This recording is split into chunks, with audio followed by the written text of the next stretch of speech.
อัปเดตสภาพอากาศประจำวันที่24พฤศจิกายน2025ทางภาคเหนือนี่จะยังหนาวเย็นเหมือนเดิมโดยเฉพาะละแม่นภาคตะวันออกจะหนาวเย็นกว่าภาคตะวันตกภาคตะวันออกนี่ในตอนเที่ยงคืนอุณหภูมิอยู่ที่ 11-13 องศาในตอนเที่ยงจะอยู่ที่ 21-23 องศาภาคตะวันตกนี่ในตอนเที่ยงคืนหาเช้านี่อุณหภูมิอยู่ที่ 13-15 องศาในตอนเที่ยงจะอยู่ที่ 22-26 องศาแล้วก็มีบางเขตจะหนาวเย็นกว่าหมู่เช่นว่าแขวงหัวพันเสียงขวางไชยสมบูรณ์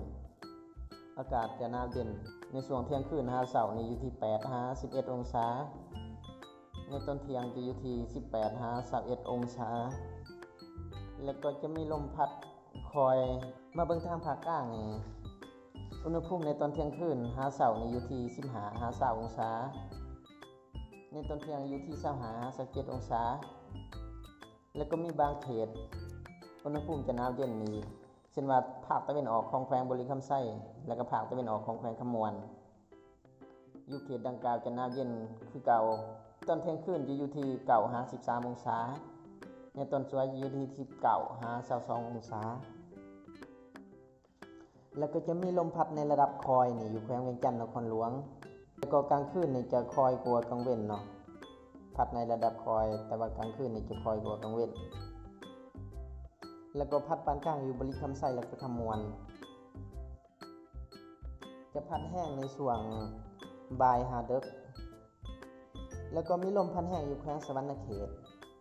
ลมจะพัดแห้งนี่ในตอนสวยหาดึก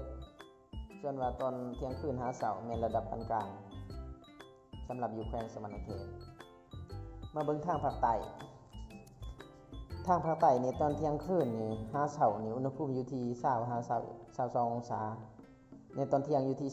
27-31 องศาแล้วก็อยู่แขวงสารวัตรนี่จะเย็นกว่าอยู่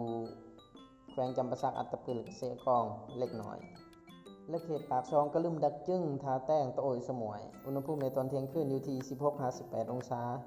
ในตอนเที่ยงอยู่ที่ 19-23 องศา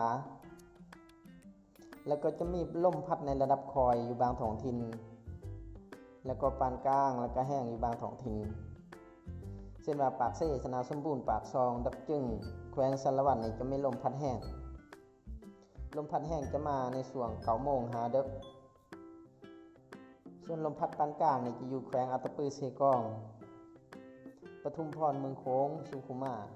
เมืองจำปาสักเมืองท่าแต้งลมจะมีความแห้งขึ้นในช่วงสวยหาดึกแต่ว่าแห้งก็อยู่ในระดับปานกลาง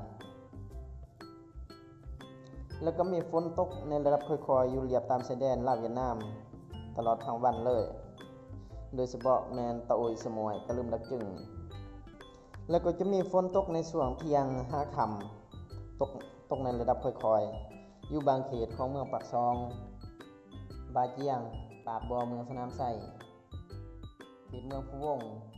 บางเขตของไชยสิทธาบางเขตเมืองสันไส้และก็บางเขตของแขวงสารวัตร